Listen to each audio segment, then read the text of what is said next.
నమస్కారం. సామాన్యుల అసమాన విజయగీతిగా ఈటీవీ జయహోకు స్వాగతం.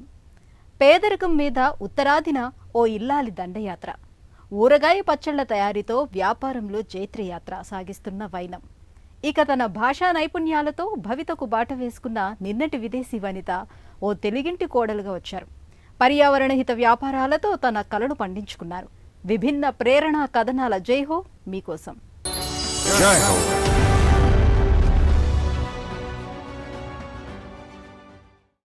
భర్త ఉద్యోగం పోయింది, వ్యాపారంతో ఉన్న ఆస్తి కరిగిపోయింది. ఉత్తరప్రదేశ్లోని బులంద్షాలో నిరుపేద ఇల్లాలు కృష్ణ యాదవ్ జీవితం ఒకనాడు ఆర్థిక సంక్షోభం అంచుకు చేరింది. అయినా ఆమె బెదరలేదు, ఆ ఆత్మస్థైర్యం చెదరలేదు. కట్టుబట్టలతో ఢిల్లీకి వలస వెళ్లారు. తెలివితేటలే పెట్టుబడిగా ఊరగాయల వ్యాపారం ఆరంభించారు. క్రమంగా సంపన్నురాలై నవజీవన గాథ రాశారు.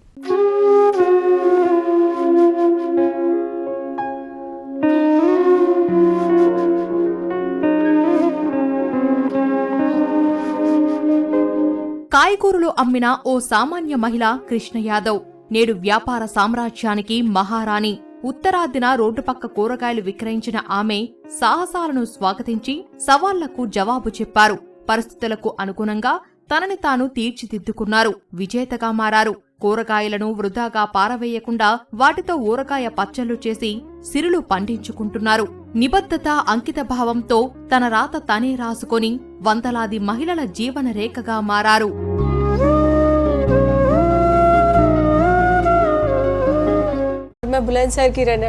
మాది బులంద్షా. 4 ఏళ్ల నుంచి ఇక్కడ ఒక ఊరగాయ పచ్చళ్ల దుకాణం నడుపుతున్నాను. తొలుత మా వారేదో వ్యాపారం చేశారు, నేను ఇంటికే పరిమితమయ్యాను. ఆయన ఉద్యోగం పోవడంతో వ్యాపారం చేశారు.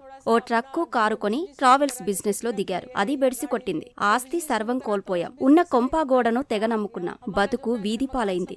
అప్పుడు నేను మన కష్టాన్ని చూసి జనం జాలితో ఏవేవో అడుగుతుంటారు. వేటికి జవాబు ఇచ్చే పనిలేదు. ముందు మనం ఇక్కడి నుంచి వెళ్లిపోవాలని మా వారితో అన్నాను. ఢిల్లీ బయలుదేరే ముందు బులంద్షాలో అప్పు చేసి 500 తెచ్చి ఆయన చేతిలో పెట్టాను. 500 రూపాయలు ఉధార్ లేకే దియే मैंने जब दिल्ली आए. కృష్ణ ఉత్తరప్రదేశ్లోని దౌలత్పూర్లో పుట్టారు. ఆమె పాఠశాల ముఖం చూసి ఎరుగరు. కాని బతుకుబడిలో నేర్చిన పాఠాలే తర్వాత కాలంలో ఆమెకు ఎంతో ఖ్యాతిని తెచ్చిపెట్టాయి. వివాహానంతరం కుటుంబం బులంద్షహర్ కు మారిపోయింది. భర్త కొంతకాలం అక్కడ ట్రాఫిక్ పోలీస్ గా పనిచేసినా ఆ ఉద్యోగం నిలవలేదు. ఇక బతుకు జీవుడా అంటూ కేవలం కొన్ని రూపాయలతో చలో ఢిల్లీ అంటూ దేశ రాజధానికి వెళ్లారు. కాని ప్రాథమిక విద్య లేక కృష్ణ, ఆమె భర్తకు తొలుత ఎన్నో కష్టాలు ఎదురయ్యాయి. అవన్నీ గుణపాఠాలుగా స్వీకరించి ముందుకు నడిచారు.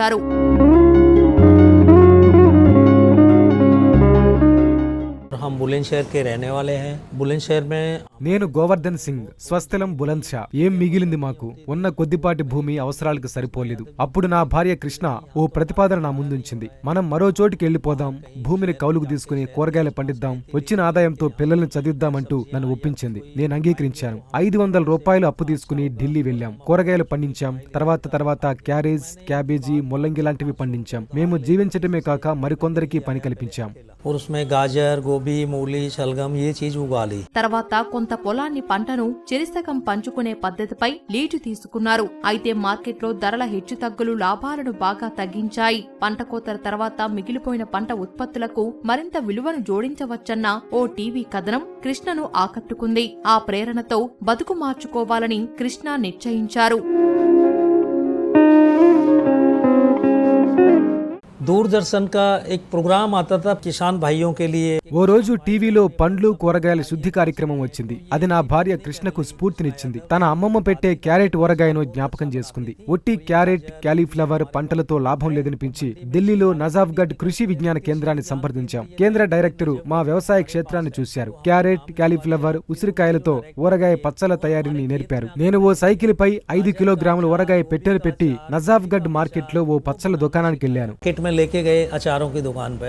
కృష్ణ ఢిల్లీ కృషి విజ్ఞాన కేంద్రంలో చేరి ఊరగాయ పచ్చళ్లు, అల్లం మురబ్బా తయారీలో శిక్షణ పొందారు. తనకి ఉన్న స్వల్ప పరిజ్ఞానంతోనే మార్కెట్ ను అంచనా వేశారు. కాని అయితే పచ్చళ్ల వ్యాపారంలోనూ కొన్ని సవాళ్లు ఎదురయ్యాయి. చలివేంద్రంలో పచ్చళ్ల శాంపిల్స్ అందించాలన్న ఆలోచనే ఆమె వ్యాపార విజయ రహస్యం కావచ్చు.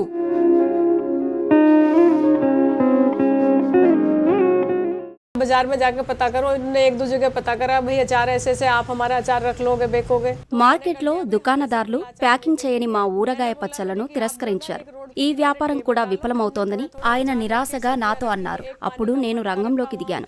జనం దాహం తీర్చేందుకు రోడ్డు పక్కన చలివేంద్రం పెట్టా. మంచినీటి కోసం ఆగేవారికి ఊరగాయ శాంపిల్ ప్యాకెట్లు అందించాం. 3 రోజుల్లోనే జనం మా పచ్చళ్లను ఇష్టపడ్డారు. అందుబాటులో ఉండాలని 50-100 గ్రాముల ప్యాకెట్లు విక్రయిస్తే విరగబడి కొన్నారు. విక్రయాలు పెరిగాయి. తొలి ఏడాది 20 కిలోగ్రాములే అమ్ముడుపోయాయి. అయితే 4-5 ఏళ్ల దాకా అదే చోటు నుంచి విక్రయించాం. 4-5 साल तक जितना अचार बनाती थी उतना अचार सारा बिक जाता था वहीं से। భర్త పెద్ద కుమారుని సాయంతో కృష్ణ తన ఉత్పత్తులను విస్తరించారు. నల్ల ద్రాక్షతో ఆరంభించి ఆపై మామిడి, పండు మిరప, నిమ్మ పచ్చళ్ల ఉత్పత్తులను ప్రవేశపెట్టారు. నానాటికి పచ్చళ్లకు గిరాకీ పెరుగుతోంది. అప్పుడు కృష్ణ 5 అంతస్తుల భవనంలో సొంత కర్మాగారాన్ని నెలకొల్పారు. 250 ఉత్పత్తులతో వ్యాపారాన్ని విస్తరించారు. ఆమె ఊరగాయల వ్యాపారం వార్షిక టర్నోవర్ 500 కోట్ల రూపాయలని ఓ అంచనా. तो हमने कंपनी बनाई श्री कृष्णा पिकल्स नाम की। లైసెన్స్ సాధనలో సవాళ్లను దాటి శ్రీకృష్ణ పికిల్స్ పేరుతో దుకాణం ఆరంభించా. మొదట 2 నుంచి 4 రకాల పచ్చళ్లే తయారు చేశాను. తర్వాత క్రమంగా సంఖ్య పెంచుతూ 152 ఉత్పత్తులను తీసుకొచ్చా. వీటిలో పచ్చళ్లు, అల్లము రబ్బాలు, చట్నీలు, జామ్లు, జెల్లీలు, జ్యూస్లు, ఉసిరికాయ ఆధారిత ఉత్పత్తులున్నాయి.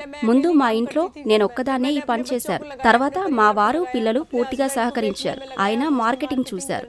ఇవాళ వేలాది స్త్రీ పురుష శ్రామికులు మా సంస్థలో పనిచేస్తున్నారు. గిరాకీ పెరిగిన కొద్దీ విస్తరిస్తూ వివిధ ప్రాంతాల్లో శిక్షణ కార్యక్రమాలు నిర్వహిస్తున్నాం.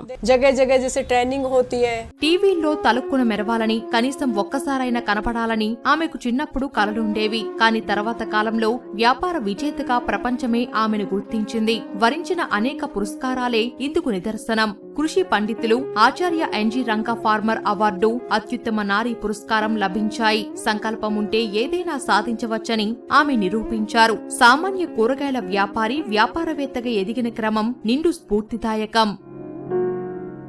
इसमें मेरे को अवार्ड भी काफी मिले हुए। నా కృషిని గుర్తిస్తూ అనేక అవార్డులు వచ్చాయి. వాటిలో ఛాంపియన్ అవార్డు, ప్రధాని చేతుల మీదుగా ఆచార్య ఎన్జీ రంగ పురస్కారం పొందాను. రాష్ట్రపతి నారీ శక్తి పురస్కారంతో సత్కరించారు. ఇటీవల రిపబ్లిక్ డే సందర్భంగా యూపీ రతన్ పురస్కారం వచ్చింది. ఈ పురస్కారాలు నా ఒక్కదాని కృషి మాత్రమే కాదు, ఇందులో పనిచేస్తున్న శ్రామిక మహిళలందరికీ భాగముంది. ऐसे ही काम करती रहे तो ये पूरी देश का सम्मान है।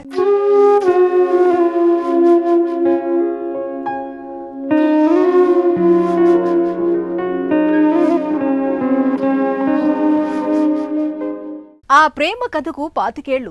భాషలు వేరైనా వారి మనసులు కలిశాయి.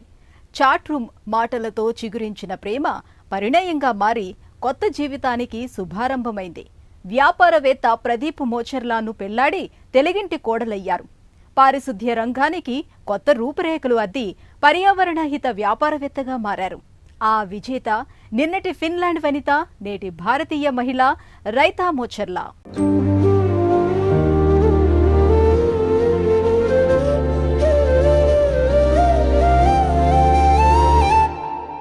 తెలుగు భాష నేర్చే క్రమంలో ఆమె అతడి జీవనజ్యోతి అయింది. అంతర్జాలంలో అంకురించిన ప్రేమ సరాగాలే వారి జీవన రాగమైంది. అక్కడ అమ్మాయిది ఫిన్లాండ్, ఇక్కడ అబ్బాయిది హైదరాబాద్ దక్కన్. ఆమె రైతా, అతడు ప్రదీప్ మోచెర్లా. 2005లో వీరు వివాహ బంధంతో ఒక్కటయ్యారు.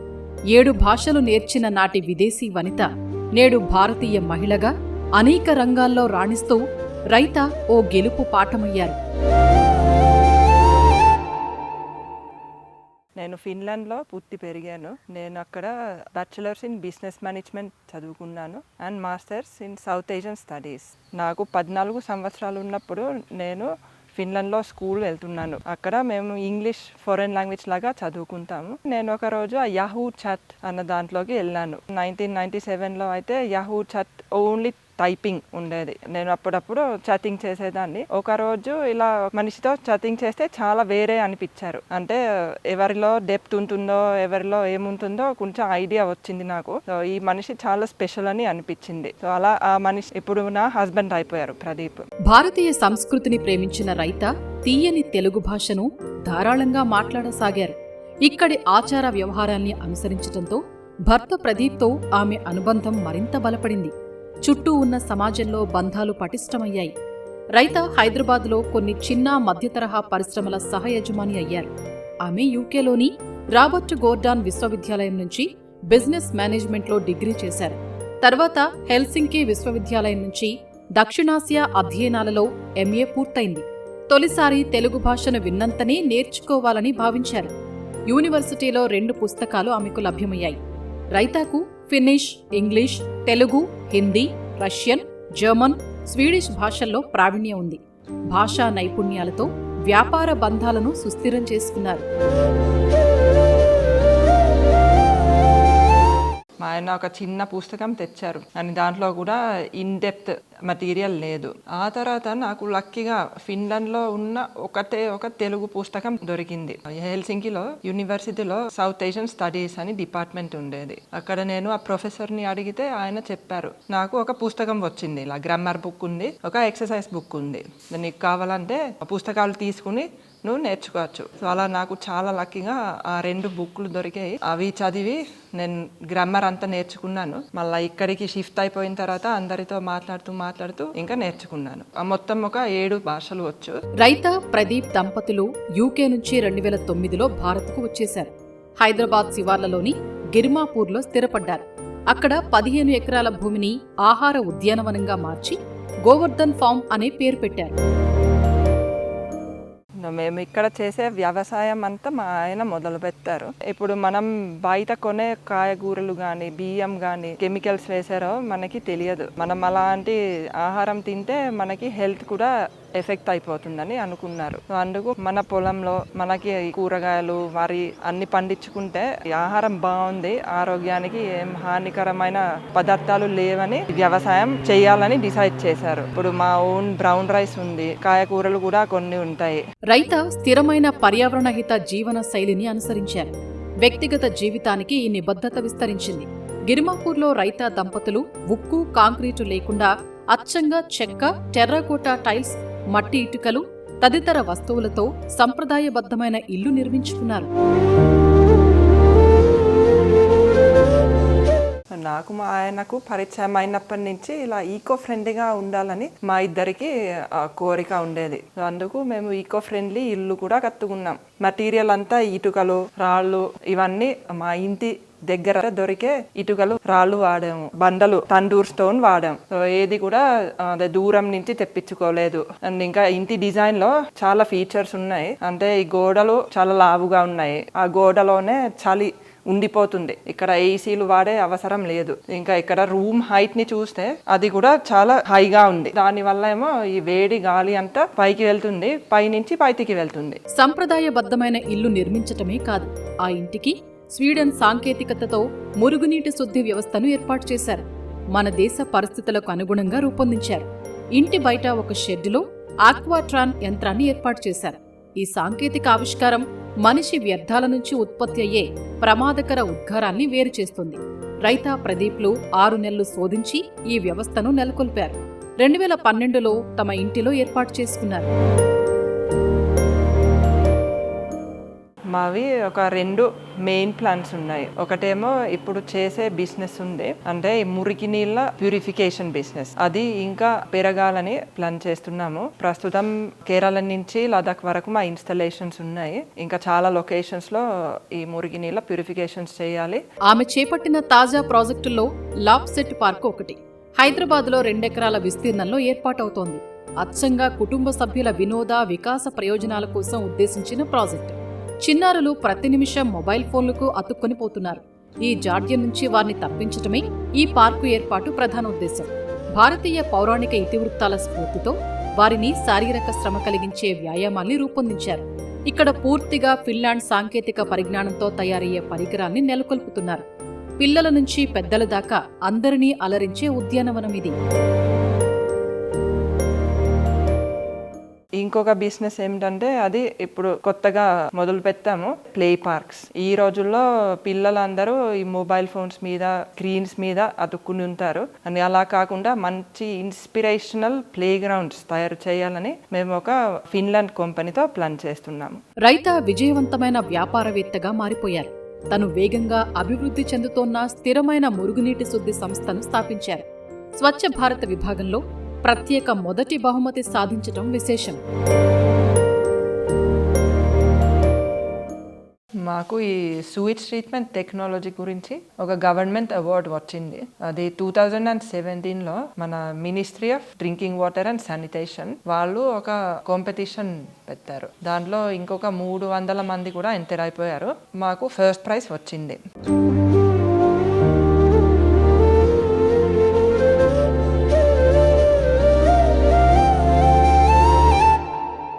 సంక్షోభాలను జయించి సాహసంతో కొత్త జీవిత చరిత్ర రాసుకున్న ఉత్తరాది ఇల్లాలు కృష్ణమ్మ.